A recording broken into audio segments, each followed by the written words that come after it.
The early sun is low over central Australia, casting long shadows across ochre soil and rust-colored rocks.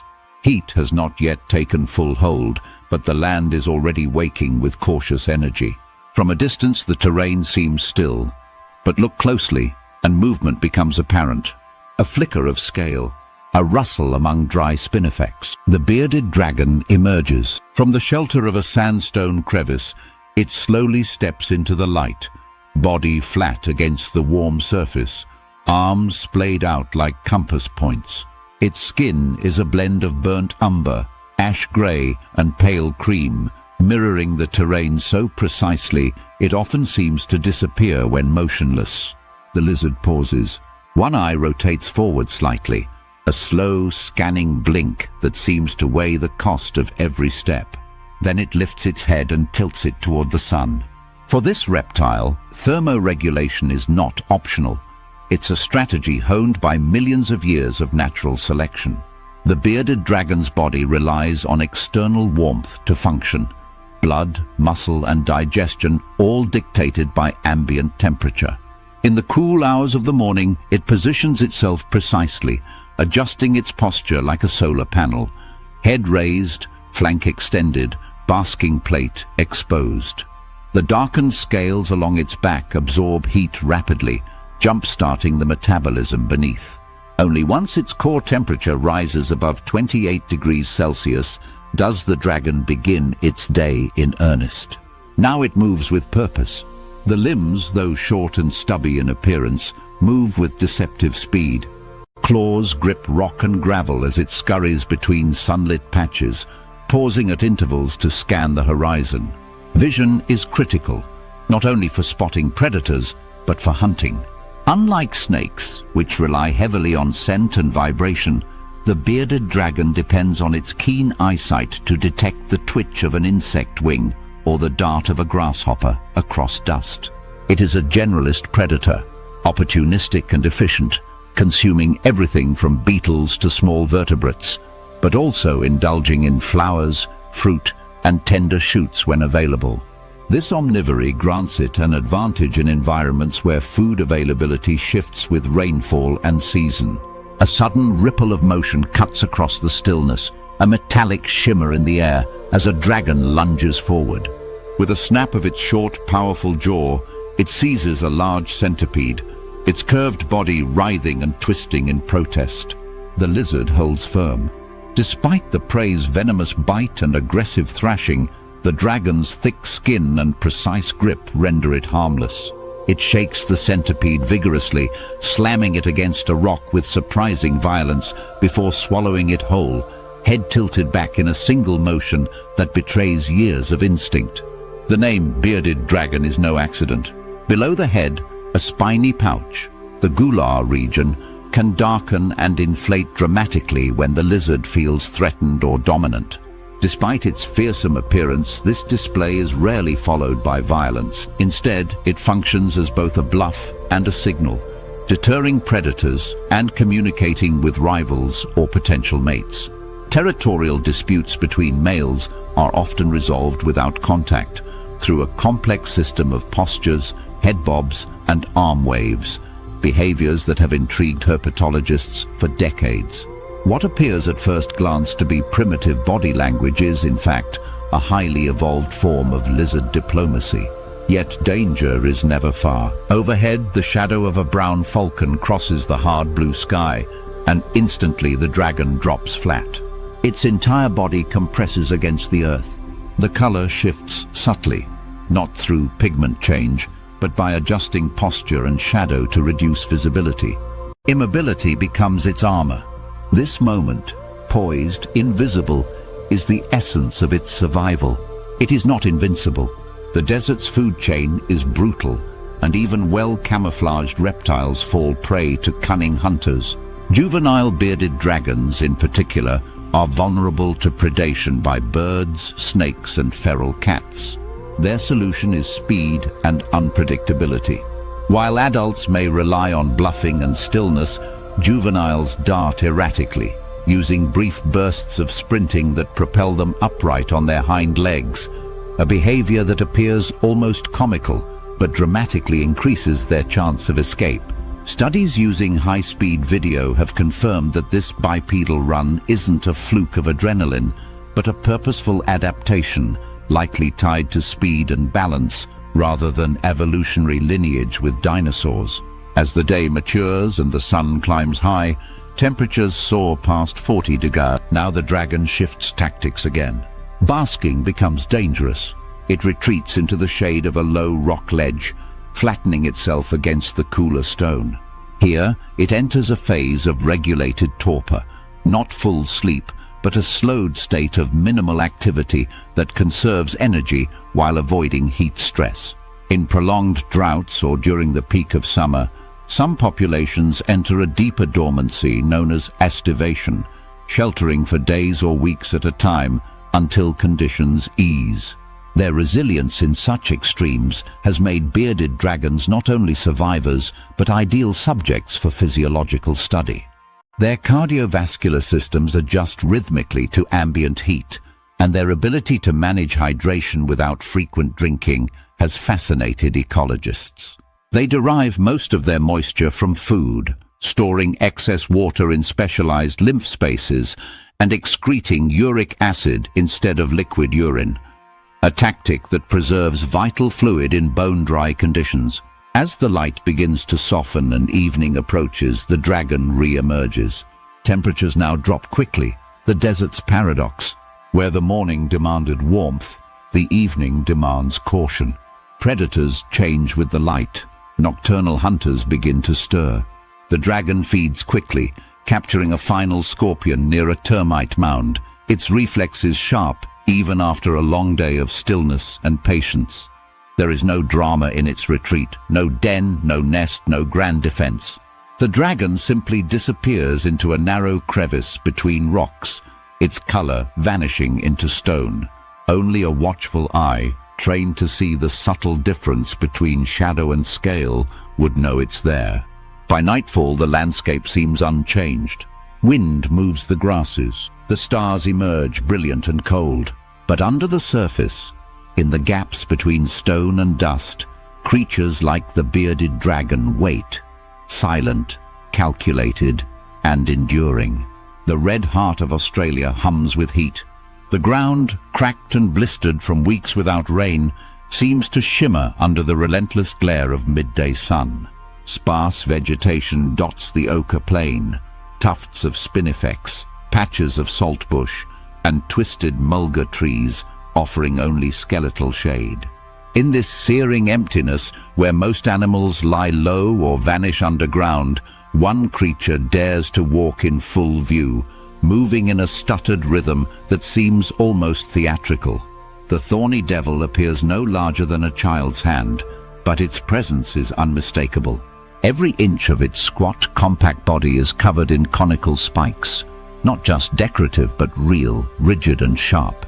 It moves slowly, hesitantly, lifting each limb in exaggerated high steps as if testing the air for balance. This unique gait, jerky and uneven, gives the impression of a creature dancing across hot coals. It's a behavior that puzzles casual observers but serves multiple functions, partly camouflage, partly misdirection. Predators watching for fluid motion may be thrown off by this stilted stop-and-start performance, and wind-blown debris can help further obscure the tiny reptile as it moves across the landscape. Camouflage is essential. Despite its fearsome appearance, the thorny devil is not a fighter. It possesses no venom, no speed, and no strong jaws. Instead, it relies entirely on misdirection, armor, and strategy. Its mottled skin, a mix of sandy browns, pale yellows, and rusty reds, blends so precisely with the desert floor that it can vanish in plain sight when still. In moments of threat, it freezes completely, its ridged silhouette breaking up the outline of its body among rocks and leaf litter. If spotted, it may arch its back and lower its head, drawing attention away from its vulnerable eyes and toward the large, false head bulging at the back of its neck. A passive bluff that can give just enough hesitation to escape. The thorny devil's world is one of scarcity and extremes. Temperatures soar above 45 degrees Celsius in summer and plummet to near freezing on winter nights. Rain is rare and unpredictable, often arriving in brief, heavy bursts that vanish into the thirsty soil before reaching any significant depth. Yet this lizard has turned water collection into an art form. Its entire body is sculpted with minute grooves between scales, microscopic channels that, when rain falls or dew forms, direct moisture along its skin toward its mouth. Even stepping in a shallow puddle or brushing against wet grass can activate this capillary system, drawing precious droplets inward. Unlike most desert dwellers, it doesn't need to drink from a standing source. It drinks with its skin. This passive hydration method is so efficient that field researchers have observed thorny devils lifting a forelimb and gently placing it back down in morning dew, allowing the contact alone to initiate water collection. Once the channels begin to fill, the lizard periodically swallows, not because it laps at liquid, but because the moisture accumulates directly at its mouth. Such precision water management allows the thorny devil to survive weeks, even months, without rainfall. But water is not its only constraint. Food is another challenge, and here too, the thorny devil demonstrates extreme specialization. It feeds almost exclusively on ants. Not just any ants, but primarily small black iridomyrmex species that march in seemingly endless columns across the desert. Each feeding session is a labor of patience and repetition. The devil positions itself beside a foraging trail and waits motionless, tongue flicking out with metronomic efficiency. The tongue is sticky and fast, and with each flick a single ant is drawn into its mouth. Over an hour it may consume hundreds. Over the course of a day, thousands. Its stomach is adapted for high-volume, low-nutrition intake, and its metabolism is slow enough to make use of each meager catch. Even its tongue, though not as dramatic as a chameleon's, has evolved for this precise task. Slightly shorter and broader, it retracts rapidly, drawing prey without allowing the escape that longer strikes might permit. Unlike active predators, it does not chase, it endures. Some studies suggest it can detect faint vibrations from moving ant trails, orienting its body by touch as much as by sight, which would explain its seemingly choreographed positioning even in low visibility. Despite its defensive armor and clever adaptations, threats abound. Predatory birds such as hawks and kites have learned to spot even well-camouflaged individuals. Dingoes and goannas, both intelligent and persistent, pose a constant risk. And while those jagged spines deter many would-be attackers, they are not infallible. Some predators have developed methods to swallow them whole or target the softer underside. When confronted, the thorny devil does not flee. It hunkers down, tenses its body, and presents a cactus-like shape that feels more trouble than it's worth. Often that gamble works. Its reproductive cycle, too, is finely tuned to the desert's rhythm. Females lay a small clutch of eggs, typically between 3 and 10, in burrows they dig with strong clawed forelimbs. These burrows are deep and strategically located, often beneath shrubs or hardened soil, where temperature and moisture levels remain stable. Incubation can last over 3 months, during which the eggs develop slowly, synchronized with seasonal rains to ensure hatchlings emerge when insect prey is most abundant. The young are born fully independent, miniature replicas of their spiny parents, but with none of the defenses that size and experience afford. Their mortality rate is high, but those that survive their first year may live up to 2 decades, a remarkably long life for such a small, vulnerable creature. Behaviorally, the thorny devil is solitary and strictly territorial.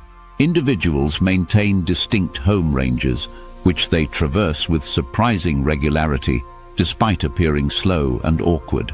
Tracks in the sand reveal patterns of looping exploration, returning to familiar feeding grounds and shelter sites.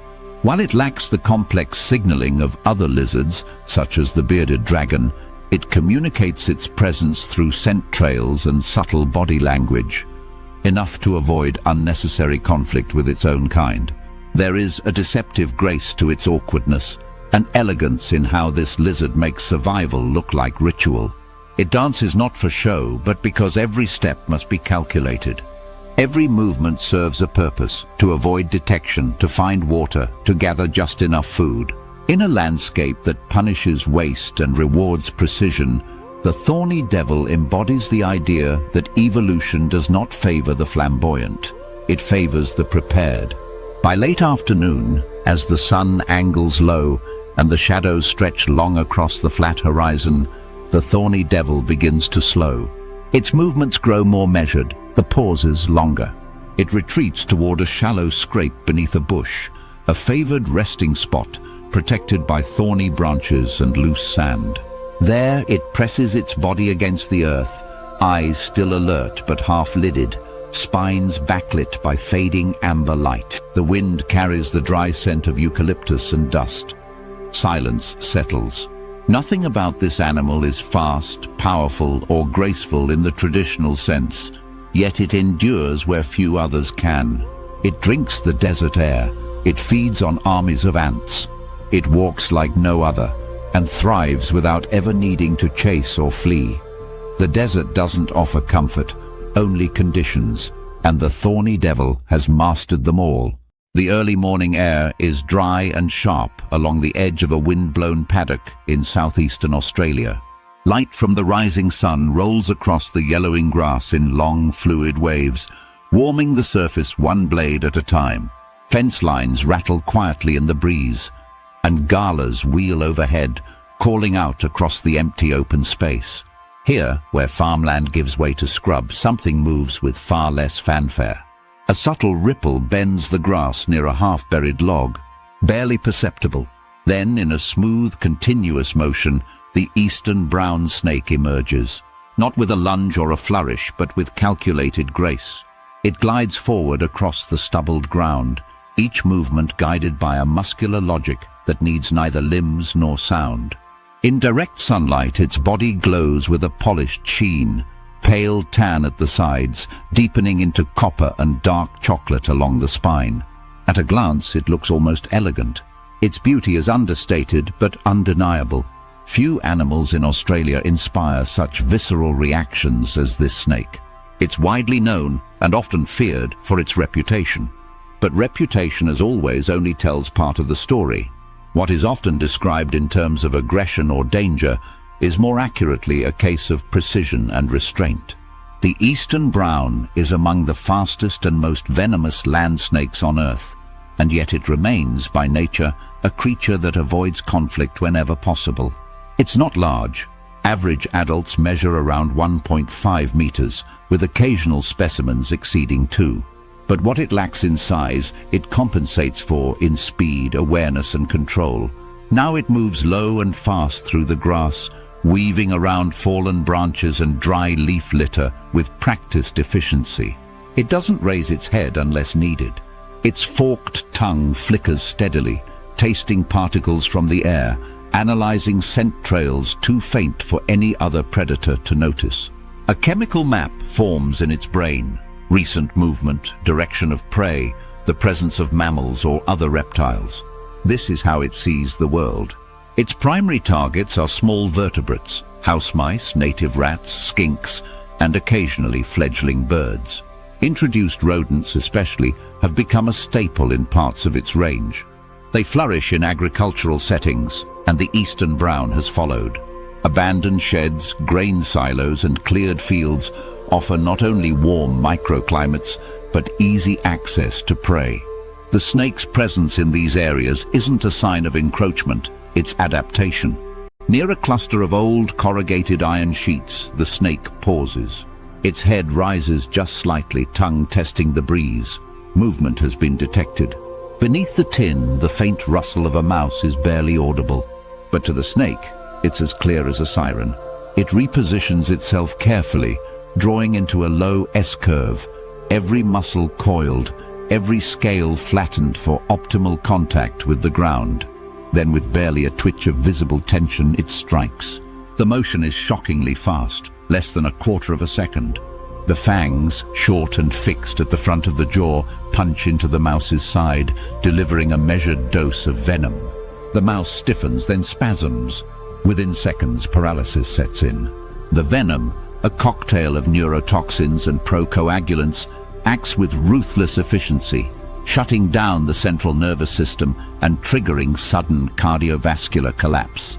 Death is swift, not because the snake aims to kill instantly, but because the biochemical tools it carries are so precisely evolved for that purpose. Contrary to popular belief, the snake does not linger to watch the outcome. It releases and withdraws, watching from a distance. The eastern brown often bites once, then waits. This behavior minimizes risk to the snake. Should a prey animal fight back or thrash violently, the brief contact ensures minimal injury to the predator. Once the target lies still, the snake returns, mouth opening wide, jaws dislocating not by breaking, but by expanding through ligament flexibility. The mouse disappears headfirst in a slow, rhythmic swallow, muscles working the body inward without the aid of limbs or paws. It is clinical, unhurried and silent. Though its venom is among the most potent recorded in terrestrial snakes, with an LD50 value in mice far lower than that of a cobra, the eastern brown does not use it indiscriminately. Defensive bites are rare, and when forced into confrontation, the snake's first response is almost always retreat. It moves with extraordinary speed, able to vanish into underbrush or disappear down a burrow in seconds. Only when cornered does it rear, neck arched in an S shape, mouth open. It hisses faintly, not a roar but a warning. It will defend itself, but only as a last resort. This pattern of behavior, consistently observed in both wild and captive individuals, reveals the animal's true character. It is not the aggressor of urban legend, but a cautious opportunist navigating a fragmented landscape. Urban expansion has brought it into contact with people more frequently, especially in areas where new housing abuts scrubland. But despite high-profile incidents, actual envenomation remains rare, and fatal outcomes rarer still, thanks largely to medical advances and the snake's own preference for evasion. Its role in the ecosystem is undeniable. As a top-level reptilian predator, it helps control rodent populations that would otherwise explode in agricultural zones. Its presence indicates a balanced food web, one where prey is abundant and competitors are few. Though it does face threats, they are primarily indirect. Road mortality, habitat destruction, and persecution by humans who fail to recognize its ecological importance. As the sun climbs higher, the snake begins to slow. It moves toward a dense clump of shrubs at the edge of a eucalyptus grove, seeking shade. Its body presses into the cooler earth beneath leaf litter, hidden from both predator and prey. The afternoon heat is intense now, radiating from every surface, and the snake's metabolism, already efficient, begins to idle. Unlike mammals, which regulate temperature internally, this reptile responds to the environment directly, adjusting behavior in real time to maintain physiological balance. Over the next hour it remains still. Breathing slows. The tongue flicks only occasionally. This resting state conserves energy, allows digestion to proceed uninterrupted, and minimizes exposure. With enough food in its system, the snake can go days, sometimes weeks, without another kill. It is not driven by appetite alone, but by necessity and opportunity. By evening, when the light softens and the wind picks up, it will resume movement, perhaps shifting to a different shelter, perhaps exploring the edge of a nearby rabbit warren where other prey may linger. The eastern brown snake is not a nomad, but it moves often, adjusting to microhabitats that offer cover, warmth, and food. Unlike the territorial instincts seen in some reptiles, its range is fluid, shaped by survival rather than dominance. It leaves behind no visible sign, no tracks, no noise, no scent strong enough to trace.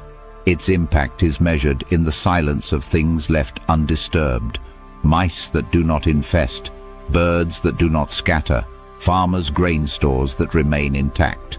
The snake slips through the human landscape largely unnoticed, powerful but restrained. In the narrative of Australia's reptiles, the eastern brown snake does not posture, does not seek spectacle. It lurks where balance is needed, acts when action is required, and vanishes long before its presence is ever confirmed.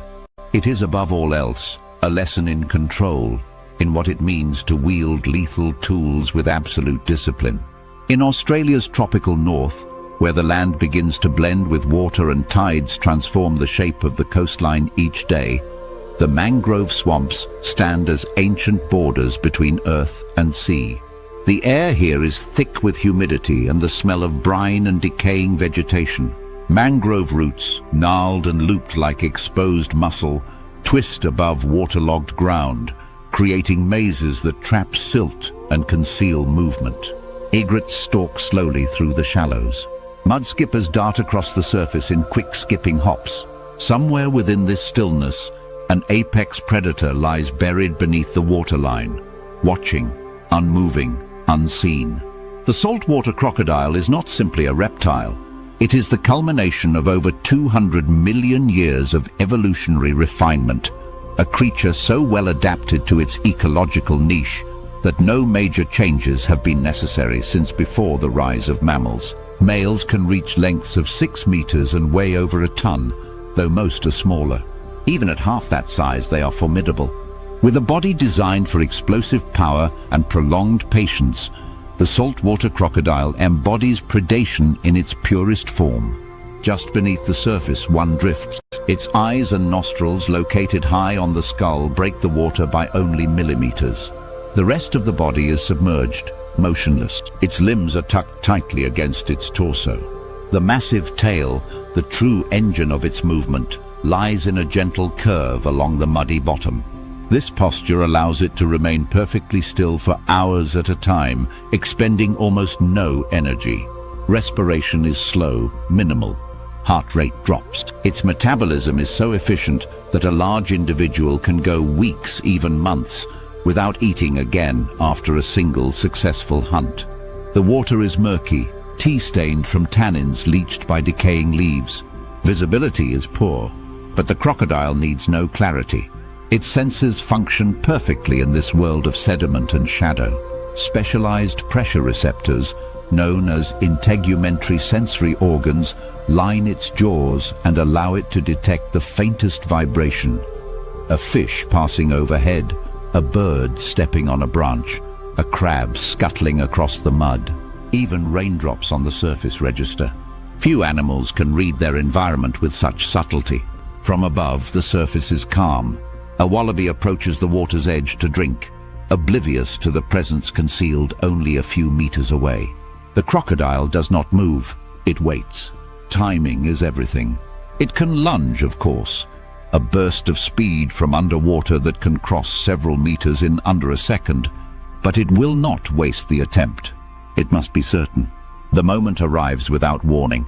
With a violent surge, the crocodile erupts from the water, jaws opening with mechanical precision. The force is staggering. Muscle, scale and bone come into motion all at once.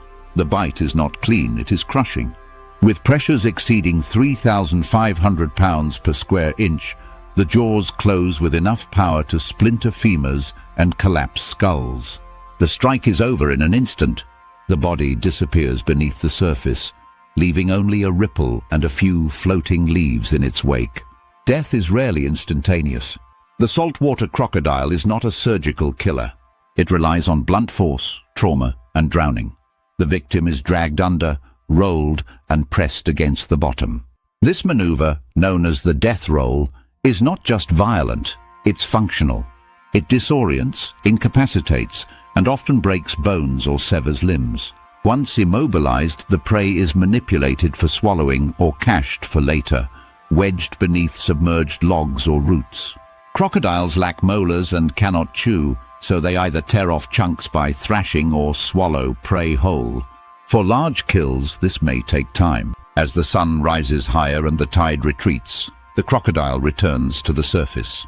It basks along a muddy bank, body partially exposed, mouth agape. This is not a display of aggression, but a form of thermoregulation. The open mouth allows heat to dissipate from the large vascular tissues of the oral cavity, a crucial function for an animal that lives in regions where midday temperatures can exceed 40 degrees Celsius. The skin, armored with osteoderms, bony deposits embedded in the dermis, absorbs heat slowly, protecting internal organs and stabilizing body temperature. These dermal plates also serve as defense against other crocodiles during territorial disputes, which, while rare, can be violent and decisive. Despite its solitary nature, the saltwater crocodile is highly aware of others. It maintains loose territorial boundaries, especially among dominant males, and uses vocalizations and body language to establish hierarchy. Deep, guttural bellows resonate across the water during breeding season, infrasonic calls that vibrate through mud and water, broadcasting presence and strength. Size is status here, and younger males avoid conflict with larger ones by keeping to peripheral areas. While primarily silent, the crocodile's communication is nuanced and essential to avoiding unnecessary combat in a world where injuries are slow to heal. Females are smaller, averaging around 2 to 3 meters in length, but play a vital ecological role as nest builders and guardians. During the wet season, when monsoon rains flood riverbanks and mangroves, females construct mound nests from vegetation and mud, depositing up to 50 eggs. These nests, insulated by decomposition heat, incubate over 80 to 90 days. Temperature determines the sex of hatchlings. A narrow thermal range produces males, while slightly higher or lower ranges produce females. This temperature-dependent sex determination ties reproduction directly to climate, a feature with profound implications in an era of environmental change. Hatchlings emerge synchronously, and the mother, despite her formidable size and carnivorous nature, assists them with astonishing care. She gently carries them in her jaws to the water, protecting them from predators that include fish, birds, and even other crocodiles. Fewer than 1% will survive to adulthood. Cannibalism, exposure, and competition thin their numbers quickly, a brutal but ecologically necessary filtering process that prevents overpopulation in limited habitats. Saltwater crocodiles are not restricted to saltwater, despite the name. They tolerate a range of salinities, moving freely between coastal estuaries, tidal rivers, and freshwater wetlands. Some individuals have been tracked traveling hundreds of kilometers across open ocean, propelled by tidal currents and their own endurance. This mobility makes them highly effective dispersers and apex regulators, capable of influencing food webs in multiple, distinct ecosystems. As the tide returns, submerging the roots and branches once more, the crocodile eases off the bank with barely a ripple. Its mass, supported by buoyancy, glides forward with no need for effort. The tail undulates slightly. It vanishes beneath the mangroves without disturbance. There is no chase, no confrontation, no display. It simply re-enters the world where patience is more powerful than pursuit, and presence is enough to dominate. The saltwater crocodile is a living relic, not in the sense of being outdated or primitive, but in being perfectly suited to a role most predators cannot fill. It bridges land and water, endurance and violence, ancient design and contemporary precision.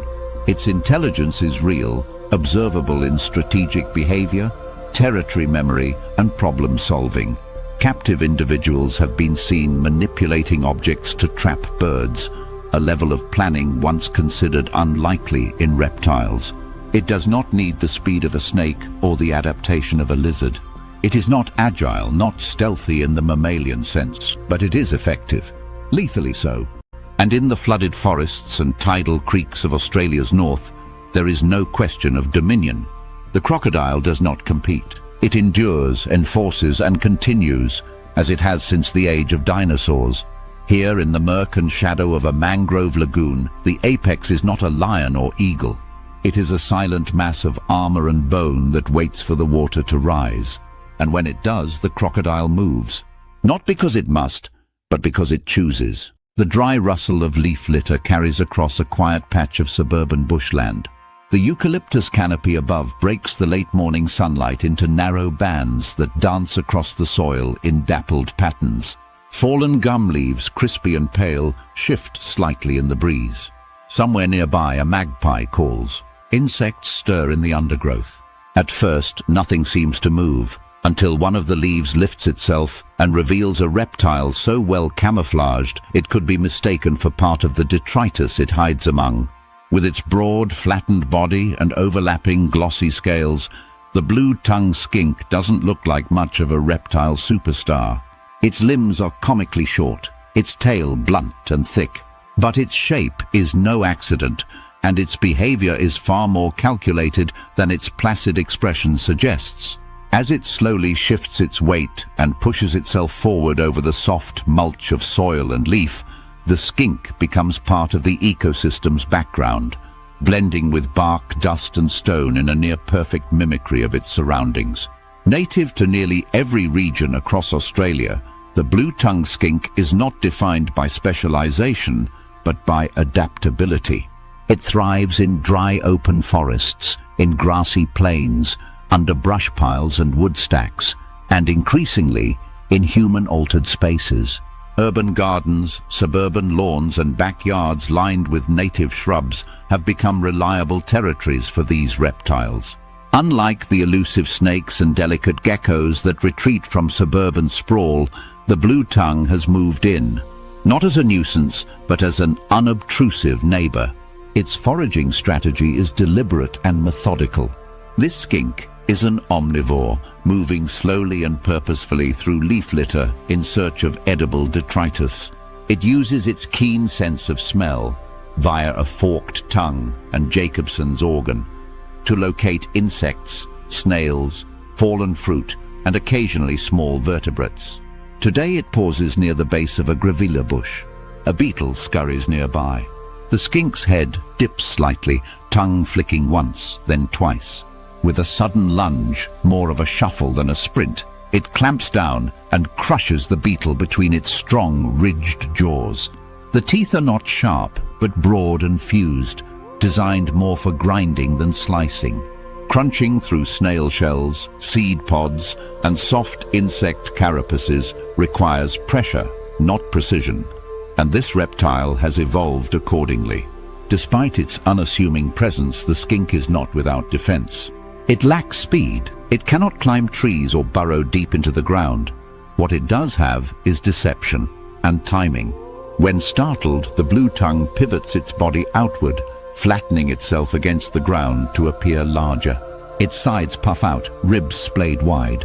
The mouth opens, and in a single startling motion, it reveals its most iconic feature, a tongue as vividly blue as polished cobalt. The sudden flash of color against the otherwise muted tones of its body and environment is designed to trigger an instinctive response in predators. That tongue, displayed against a gaping pink mouth, is a calculated bluff, not a warning of venom or bite, but a spectacle meant to disrupt thought. It's a pause tactic, a fraction of a second to confuse a bird of prey, a goanna, or a domestic cat long enough for the skink to wriggle backward into cover. What seems like a bizarre adaptation is in fact an example of diamatic behavior, the use of a sudden visual display to deter predators without the need for direct combat. Studies suggest the shade of blue may mimic that of unpalatable or toxic animals, such as certain frogs or insects, playing on a predator's learned aversions. Yet the skink's defense isn't just optical. If cornered, it may hiss loudly and even bite, though its bite rarely causes harm to large animals or humans. These responses are last resorts. More often than not, the flash of the tongue is enough. Beneath its scales, the blue-tongued skink is a model of physiological resilience. Unlike many lizards, it gives birth to live young, a trait known as ovoviviparity.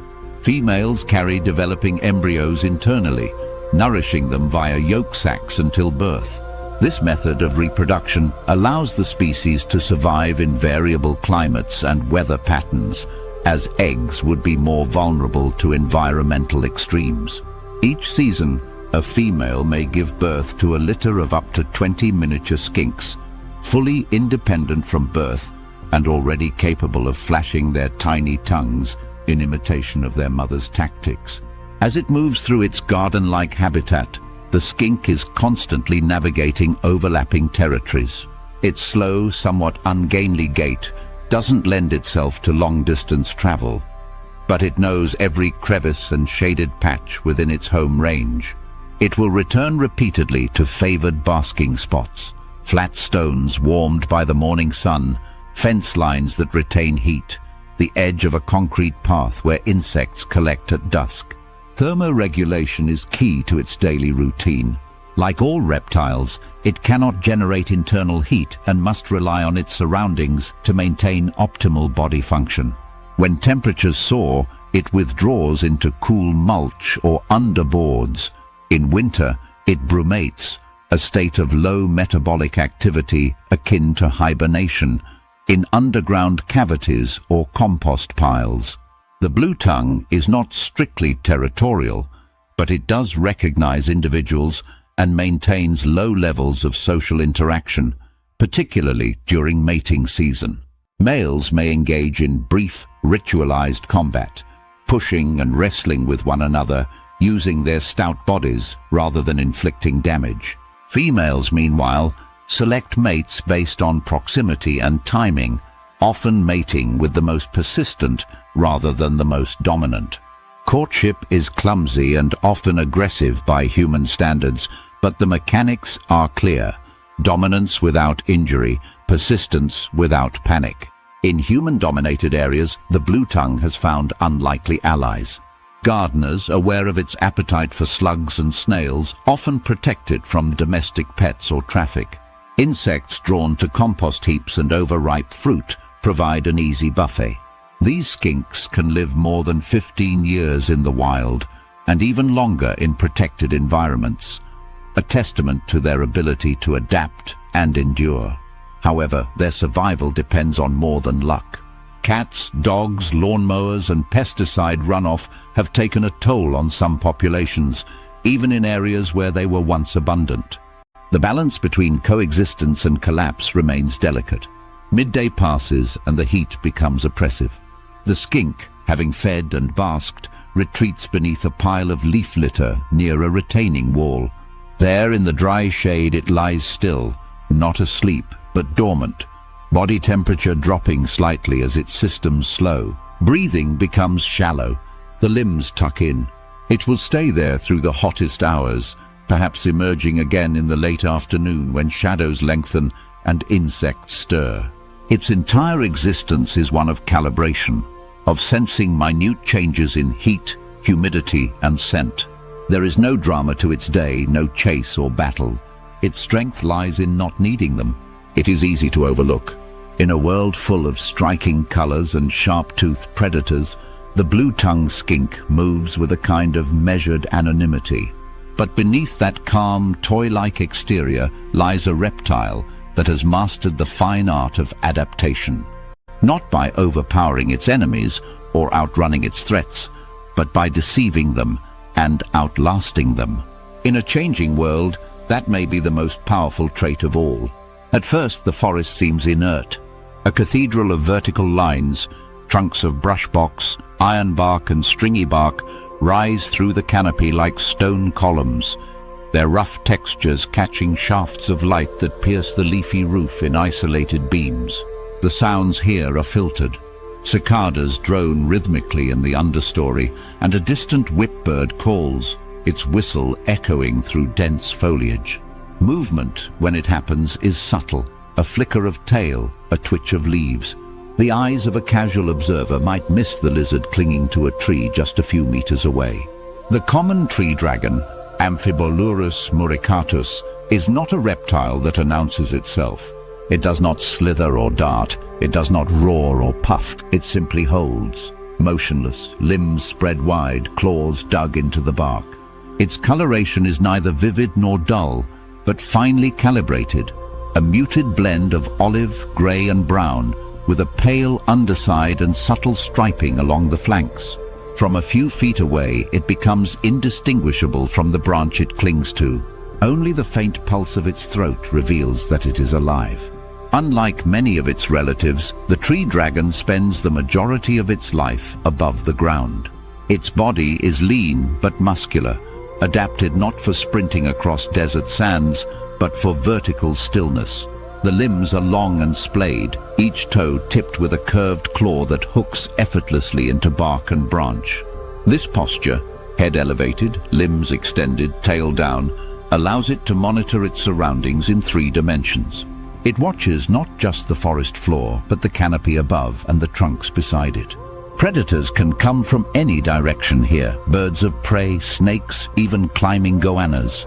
Camouflage is its first defense, but when movement is necessary, the tree dragon relies on something else: precision. It does not jump recklessly between trees. It chooses a path, calculates angles, and then launches. The glide is not winged flight, but a controlled fall.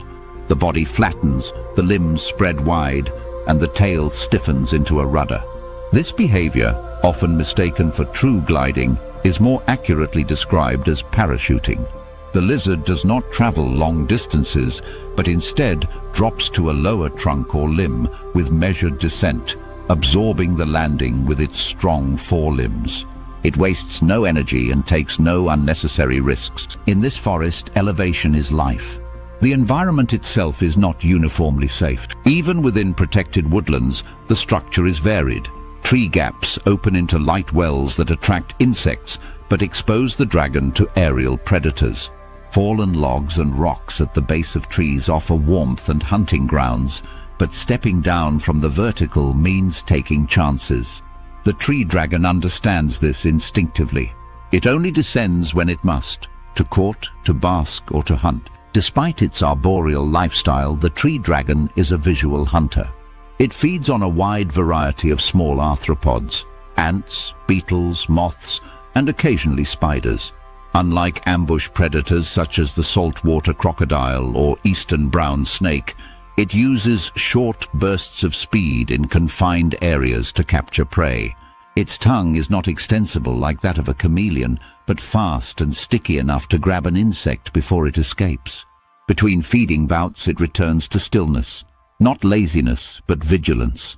Its visual acuity is finely tuned. Tree dragons are diurnal, relying on bright daylight to track movement, recognize conspecifics, and spot threats. Their eyes move independently to some degree, giving them a wide field of view without shifting position. This ability allows them to remain concealed while scanning for opportunity or danger. The moment a shadow crosses the forest floor below, the dragon flattens its body further, tucking its head slightly and letting the tail droop down the trunk like a strip of moss. Mating behavior in the common tree dragon is both subtle and competitive. During breeding season, males become more active, patrolling vertical territories with deliberate head bobs and push-up displays that reveal the white or cream flash of their chins. These visual signals, seen from a distance, help establish presence without contact. If another male enters the area, interactions escalate, not into lethal combat, but into a contest of endurance. They display, circle, and bluff. The winner claims access to the nearby females, who are less showy but no less discerning. Receptive females allow copulation quickly. Uninterested ones flee vertically, often with surprising agility, navigating branches as nimbly as any bird. Females lay their eggs in shallow burrows dug at the base of trees or in soft soil, often in partially shaded areas that offer thermal stability. Clutch size varies but typically ranges between 4 and 8. The eggs are left unguarded, no parental care follows. Yet the survival strategy is not quantity but timing. Eggs hatch in late spring or early summer, when insect prey is abundant and juvenile lizards can disperse rapidly to unoccupied vertical spaces.